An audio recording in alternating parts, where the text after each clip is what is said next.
আসসালামু আলাইকুম। ষষ্ঠ শ্রেণী, অধ্যায় ৩, পৃষ্ঠা ৪৩। রেখাচিত্র বা লাইন গ্রাফ কি? রেখাচিত্র হলো চিত্রের মাধ্যমে তথ্যের প্রদর্শন। চিত্রে ডান দিকে একটি রেখাচিত্র আছে। এই রেখাচিত্র থেকে আমরা বুঝতে পারি কোন ওভারে কত রান হয়েছে, প্রতি ওভারে রান বাড়ছে নাকি কমছে, কোন ওভারে সবচেয়ে বেশি রান হয়েছে, কোন ওভারে সবচেয়ে কম রান হয়েছে ইত্যাদি। এখন আসো আমরা দেখি যে এই রেখাচিত্রটা কিভাবে গঠিত হয়। রেখাচিত্র দুটি অক্ষ নিয়ে গঠিত। চিত্রের দিকে খেয়াল করো, লাল চিহ্নিত রেখা দুটি হচ্ছে দুটি অক্ষ।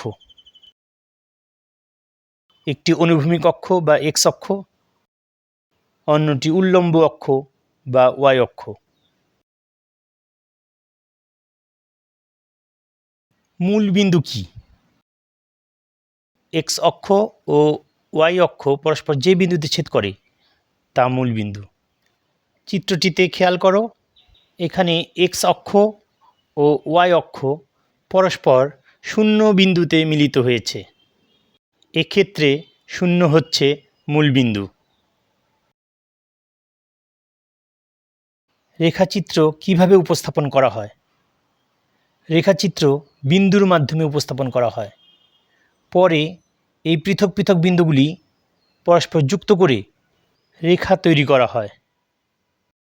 চিত্রে লক্ষ্য করো, বিন্দুগুলিকে হাইলাইট করা হয়েছে।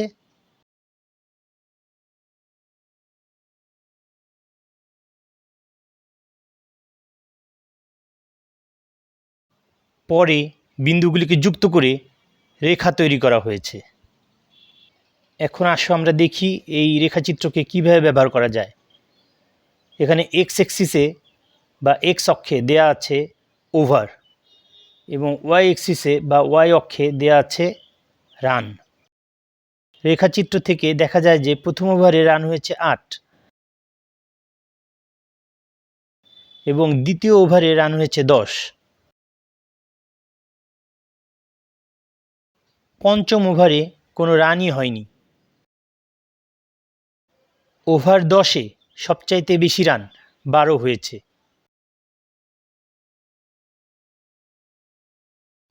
দ্বিতীয় ওভার থেকে পঞ্চম ওভার পর্যন্ত রানের গতি কমেছে। প্রথম ওভার থেকে দশম ওভার পর্যন্ত যদি আমরা রানগুলি যোগ করি তাহলে ১০ ওভারে মোট রান কত সেটা বের করা যাবে। যেমন প্রথম ওভারে ৮ রান, দ্বিতীয় ওভারে ১০ রান, তৃতীয় ওভারে ৬ রান, চতুর্থ ওভারে ৫ রান, পঞ্চম ওভারে ০, ষষ্ঠ ওভারে ৮ রান, সপ্তম ওভারে ৬ রান, অষ্টম ওভারে ৪ রান, নবম ওভারে ৭ রান এবং দশম ওভারে ১২ রান। এই মোট ৬৬ রান হয়েছে এই ১০ ওভারের খেলায়। এখন আসো দেখি পৃষ্ঠা ৪৩-এর একটি নির্ধারিত কাজ আছে। অভিভাবকের সহায়তা নিয়ে গত ৬ মাসের বাজার খরচ, লেখাপড়ার খরচ, যাতায়াত খরচ, চিকিৎসা খরচ ও অন্যান্য খরচ সংক্রান্ত একটি তালিকা দেওয়া আছে। সেই তালিকাটি পূরণ করতে বলেছে।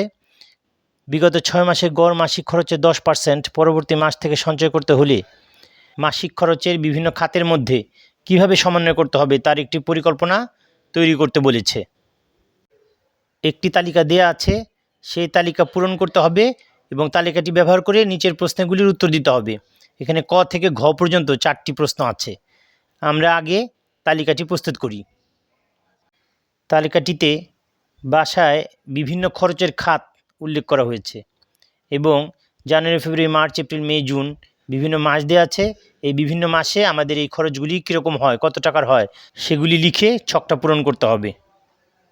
ধরো জানুয়ারি মাসে বাজার খরচ হলো ৫,০০০ টাকা, লেখাপড়া খরচ হলো ৩,০০০ টাকা, যাতায়াত খরচ হলো ২,০০০ টাকা, চিকিৎসা খরচ হলো ১৫০০ টাকা এবং অন্যান্য খরচ হলো ১,০০০ টাকা। সুতরাং জানুয়ারি মাসে মোট খরচ হলো ১৩,৫০০।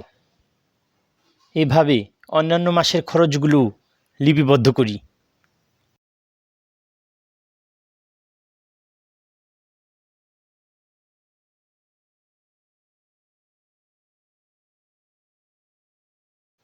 এখন ক নং প্রশ্নে বলেছে তালিকা থেকে গড় বাজার খরচ নির্ণয় করো। আমরা তালিকাটি থেকে বাজার খরচের অংশটুকু কেটে নিয়েছি।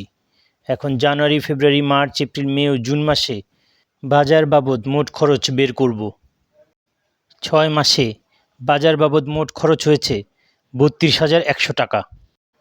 এখন গড় বাজার খরচ বের করতে হলে মোট খরচকে মাসের সংখ্যা দিয়ে ভাগ করতে হবে। মোট খরচ 32,100 টাকা এবং মাসের সংখ্যা 6 মাস। সুতরাং 32,100কে 6 দিয়ে ভাগ দিলে 5,350 টাকা, অর্থাৎ গড় বাজার খরচ 5,350 টাকা। প্রশ্নের খ অংশে আছে বিগত 6 মাসের চিকিৎসা খরচের মধ্যক নির্ণয় করো। আমরা ছক থেকে দেখতে পাচ্ছি যে চিকিৎসা বাবদ জানুয়ারিতে খরচ হয়েছে 1500 টাকা, ফেব্রুয়ারিতে 1400 টাকা, মার্চে 1400 টাকা, এপ্রিলে 1500 টাকা, মেতে 1500 টাকা এবং জুনে 1200 টাকা। সুতরাং এইগুলিকে প্রথমে আমাদের ছোট থেকে বড় সাজাতে হবে। মানের ছোট থেকে বড় বা ঊর্ধ্বক্রমে সাজালে এই মানগুলি আমরা পাই। এখন দুপাশ থেকে দুটি মান কেটে দিব, ফলে মাঝখানে 2টা থাকবে। সেই 2টা মানকে যোগ করে 2 দিয়ে ভাগ দিলেই আমরা মধ্যক পাবো। 1400 আর 1500 যোগ করলে হয় 2900। 2900কে 2 দিয়ে ভাগ দিলে আমরা পাই 14,500। সুতরাং চিকিৎসা খরচের মধ্যক হচ্ছে 14,500। প্রশ্ন গতে আছে তৈরিকৃত তালিকায় কোন খাতে প্রচুরক আছে তা নির্ণয় করো। এক্ষেত্রে আমরা তালিকায় চলে যাব। তালিকায় গিয়ে দেখব কোন মানটি বেশিবার আছে। যেটা বেশিবার আছে সেটাই প্রচুরক। আমরা দেখতে পাচ্ছি যে অন্যান্য খরচ খাতে বেশি প্রচুরক আছে। অন্যান্য খরচ খাতে মানগুলি হচ্ছে 1000, 1000, 1000, 1000, 1100, 800। এখানে 1000 আছে 4 বার, 1100 আছে 1 বার এবং 800 আছে 1 বার। সুতরাং 1000 সর্বাধিক 4 বার আছে বলে এখানে প্রচুরক হচ্ছে 1000। প্রশ্ন ঘতে আছে তালিকায় খাতওয়ারি মোট খরচের রেখাচিত্র অঙ্কন করো।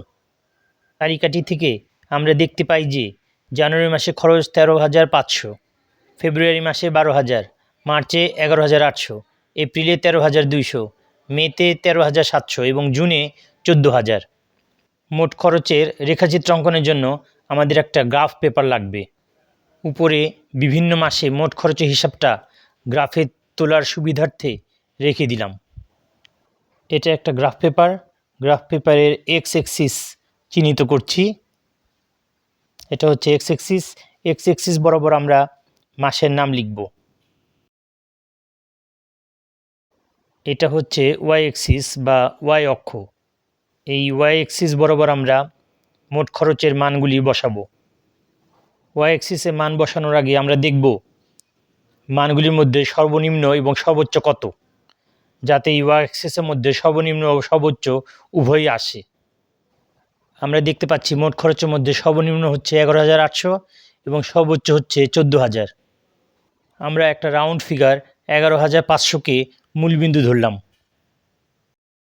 এখন প্রতি একক ঘরকে, অর্থাৎ প্রতি ছোট এক একক ঘর সমান 100 ধরে মানগুলি বসালাম।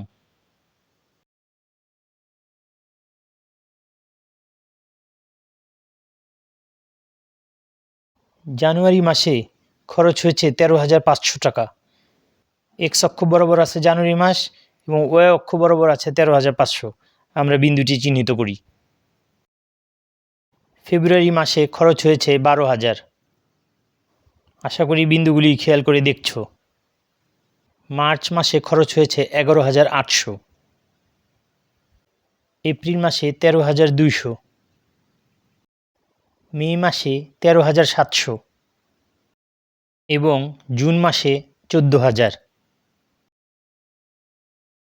এখন এই বিন্দুগুলি যদি আমরা রেখা দিয়ে যুক্ত করি তাহলে একটি রেখাচিত্র পাওয়া যাবে।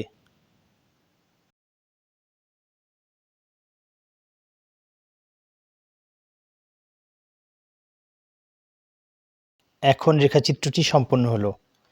এখন কথা হচ্ছে এত কষ্ট করে এই রেখাচিত্র তৈরি করে লাভ কী?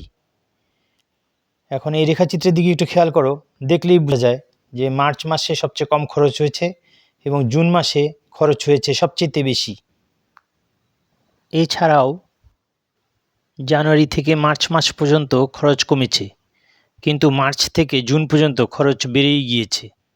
আল্লাহ হাফেজ।